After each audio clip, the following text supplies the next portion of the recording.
आज के इस एक्सप्लेनर में आपका स्वागत है।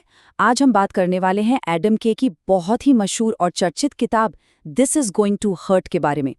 इस सेशन में हम इस पूरी किताब का हिंदी सारांश और इसके सबसे अहम पहलुओं को समझेंगे।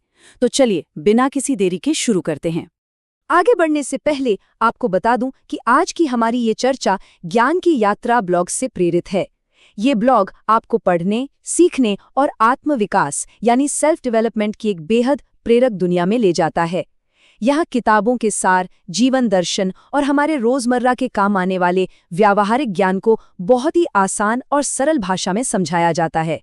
सच कहूं तो अपनी जिज्ञासा बढ़ाने और सोच को गहरा करने के लिए ये ब्लॉग एक बहुत ही सार्थक कदम है। तो बात करते हैं इस किताब की। एडम के की this is going to hurt कोई आम मेडिकल किताब नहीं है। ये असल में एक डायरी के रूप में लिखा गया मेमोयर यानी संस्मरण है। इसमें एक जूनियर डॉक्टर के नज़रिए से उसके बदलते रोटेशंस की कहानी बताई गई है। और इस कहानी में आपको एकदम कच्चा और कभी-कभी क्रूर लगने वाला हास्य भी मिलेगा, लेकिन साथ ही ऐसे पल भी आएंगे जो शांति से आपका दिल तोड़ देंगे। जब आप इसे पढ़ेंगे तो पाएंगे कि ये छोटी-छोटी डेट वाइज डायरी एंट्रीज की तरह है, लेकिन जब आप इन सबको एक साथ जोड़कर देखते हैं तो पूरी तस्वीर साफ हो जाती है। इसमें एक नए डॉक्टर के शुरुआती एड्रेनलिन रश और उसकी गलतियों से लेकर इमरजेंसी वार्ड की अफरा-तफरी तक सब कुछ शामिल है। प्रसव कक्ष यानी लेबर रूम का डर और वहाँ की इंटीमेसी, हमेशा स्टाफ की कमी होना, इम्पॉसिबल शिफ्ट्स और भयानक मेडिकल घटनाओं की वजह से होने वाला मॉरल और इमोशनल डैमेज, ये सब आपको इसमें देखने को मिलेगा। डायरी का ये फॉर्मेट हर एक छोटे से किस्से को एकदम जीवंत कर देता है।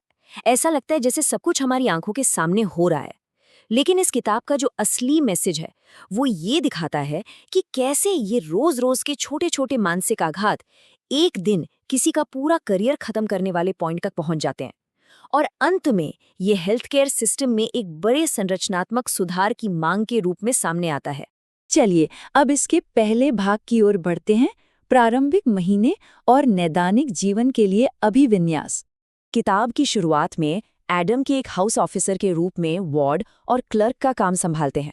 उनकी शुरुआती डायरी एंट्रीज बहुत ही रूटीन और छोटे-छोटे कामों से भरी हैं, जैसे ब्लड सैंपल लेना, कैनुला लगाना, मरीजों का ऑब्जर्वेशन करना।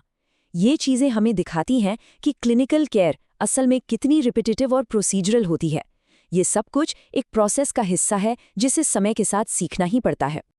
अब जाहिर है सीखने की इस प्रोसेस में बहुत सी गलतियां और शर्मिंदगी भरे पल भी आते हैं। गलत दवा लिख देना, अजीबोगरीब मेडिकल हिस्ट्री ले लेना या किसी प्रोसीजर में गड़बड़ कर देना, इन सब को एडम ने अपने ऊपर हंसते हुए बड़े ही मज़ेदार तरीके से बताया है। लेकिन ये गलतियां सिर्फ जोक नहीं है, हर गलती एक प्रैक्टिकल सबक है जो उन्हें सिस्टम के बारे में सिखाती हैं। और हाँ, इसी बीच मौत से उनका पहला सामना भी होता है। ये पल अचानक आते हैं।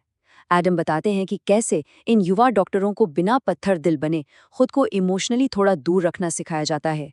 ये बैलेंस बहुत ज़रूरी है, वरना जो कुछ वो रोज़ देखते हैं उसके साथ जीना नामुमकिन हो जाएगा। अब हम इसके दूसरे और बहुत ही इंटेंस हिस्से पर आते हैं, दुर्घटना और आपातकाल की अराजकता। इमरजेंसी डिपार्टमेंट में कुछ भी फिक्स नहीं होता। वहाँ की डायरी एंट्रीज में आपको हर तरह के केस देखने को मिलेंगे। किसी को मामूली चोट लगी है, कोई नशे में धुत है, तो किसी का भयंकर एक्सीडेंट हुआ है। एडम यहाँ ट्रायाज के दिमागी बोझ पर बहुत जोर देते हैं। सोचिए, आपके पास मरीज की पूरी जानकारी भी नहीं है और आपको तुरंत जान बचाने वाले बड़े और रिस्की फैसले लेने हैं। ये सच में बहुत तनावपूर्ण होता है। और सबसे बड़ी दिक्कत क्या है? संसाधनों की कमी। बार बार आपको ऐसे सीन दिखेंगे जहां एक अकेला जूनियर डॉक्टर कई जगह भागदौड़ कर रहा है, अपने सीनियर्स का इंतजार कर रहा है और कैसे भी करके बस काम चला रहा है। ये लिमिटेड सुपरविजन में काम करने का जो स्ट्रेस है ना, वो इस पूरे स्टाफिंग मॉडल की एक बहुत बड़ी आलोचना है। अब इस सब से निपटने के लिए डॉक्टर्स डार्क ह्यूमर यानी काले हास्य का सहारा लेते हैं। कई किस्से बेहद अजीब और बेतुके हैं, लेकिन एडम साफ करते हैं कि ये डार्क ह्यूमर मरीजों का मजाक उड़ाने के लिए नहीं है, बल्कि इतने भारी इमोशनल काम के बोझ से बचने का उनका अपना एक मनोवैज्ञानिक तरीका है। इसके बाद हम बढ़ते हैं प्रसव वार्ड और प्रसूति विज्ञान की तरफ, यानी लेबर वार्ड। प्रसव कक्ष के ये सीन किताब के सबसे ज्यादा इमोशनल हिस्सों में से एक है। यहाँ जिंदगी के चमत्कार भी हैं और भयानक आपदाएं भी। एक तरफ नॉर्मल डिलीवरी की खुशी है तो दूसरी तरफ कुछ गड़बड़ हो जाने पर दिल दहला देने वाले नतीजे सामने आते हैं, जैसे बच्चे को तकलीफ होना, डिलीवरी के बाद बहुत ज्यादा खून बहना या माँ की हालत अचानक बिगड़ जाना। ऑब्स्टेट्रिशियंस एक डॉक्टर को मरीज के सबसे नाजुक पलों में उनके बेहद करीब लाता है। एडम उन नैतिक तनावों को बहुत गहराई से उजागर करते हैं, चाहे वो दबाव में ली गई सहमति हो या माँ और बच्चे दोनों की जान के बीच बैलेंस बनाना हो। जब सिस्टम फेल होता है या देरी होती है तो उसके नतीजे बहुत डरावने होते हैं।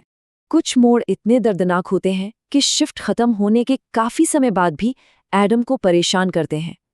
डायरी में ऐसी घटनाएं हैं जहां उन्होंने अपनी ट्रेनिंग और संसाधनों के हिसाब से अपना 100% दिया, लेकिन फिर भी बुरा नतीजा निकला और इसके लिए वो कहीं ना कहीं खुद को आंशिक रूप से जिम्मेदार मानते हैं। यही वो इमोशनल टर्निंग पॉइंट्स हैं जो धीरे धीरे इस मेडिकल प्रोफेशन के साथ उनके रिश्ते को हमेशा के लिए बदल कर रख देते हैं। हमारा अगला विषय है रात्रिपाली, रोटेशन और धीमी जलन, यानी नाइट शिफ्ट्स का गहरा असर। नाइट शिफ्ट्स की जिंदगी इस किताब में बार बार सामने आती है। नींद की कमी यहाँ कोई छोटी बात नहीं, बल्कि एक संगठित शक्ति की तरह दिखाई गई है। बार बार टूटती नींद, दिमाग का सुन्न हो जाना और जब आपके दोस्त या परिवार वाले जाग रहे हों तब आपका काम करना, ये सब एक भयानक सामाजिक अलगाव पैदा करता है। और ये जो लगातार छुट्टियों, लोकम्स और स्टाफ की कमी वाला रोटेशन है ना, जब इसे डॉक्टर्स के सेफ्टी को ध्यान में रखे बिना बनाया जाता है तो उन्हें बार बार अपने उसूलों से समझौता करना पड़ता है। अपने साथियों पर बोझ ना पड़े इसलिए वो मजबूरी में असुरक्षित घंटों तक काम करते हैं। इसका सीधा असर उनकी निजी जिंदगी पर पड़ता है। डायरी में ऐसे कई पल हैं, छूटे हुए जन्मदिन, बिगड़ते रिश्ते, भूली हुई पारिवारिक घटनाएं। एडम इन्हें बस एक साइड इफेक्ट की तरह नहीं, बल्कि इस नौकरी की एक बहुत बड़ी कीमत के रूप में दिखाते हैं। ये छोटे छोटे नुकसान जब धीरे धीरे बढ़ते हैं तो उन्हें इतनी सादगी से पेश किया गया है कि किताब का इमोशनल वजन और भी गहरा हो जाता है। चलिए अब समझते हैं पदानुक्रम, सलाहकार और संस्थागत संस्कृति को। इस पेशे में एडम का सामना कई तरह के कंसल्टेंट्स यानी सलाहकारों से होता है। कुछ तो बहुत ही टैलेंटेड और अच्छे इंसान हैं, लेकिन कुछ बेहद सख्त हैं, जिनका बात करने का तरीका ही ऐसा है कि तनाव और दूसरों पर इल्जाम लगाना नॉर्मल लगने लगता है। जब कोई मेडिकल गलती होती है तो उसका इल्जाम कैसे थोपा जाता है, ये भी यहाँ दिखाया गया है। भले ही व्यवस्था फेल हुई हो, लेकिन जिम्मेदारी डॉक्टर खुद के अंदर ही ले लेता है। एडम दिखाते हैं कि कैसे ये संस्थागत प्रक्रियाएं डॉक्टरों को दोबारा सदमा पहुंचा सकती हैं। वहीं दूसरी तरफ सीनियर का थोड़ा सा सौजन्य या चाय के लिए पूछने जैसी एक छोटी सी बातचीत भी बहुत मायने रखती है। सच मानिए, थोड़ी सी दयालुता इंसान को टूटने से बचा लेती है और उपेक्षा उसे और गहरा धकेल देती है। अब हम आते हैं उस पॉइंट पर जहां सब कुछ बदल जाता है, टूटने का बिंदु और उसके बाद।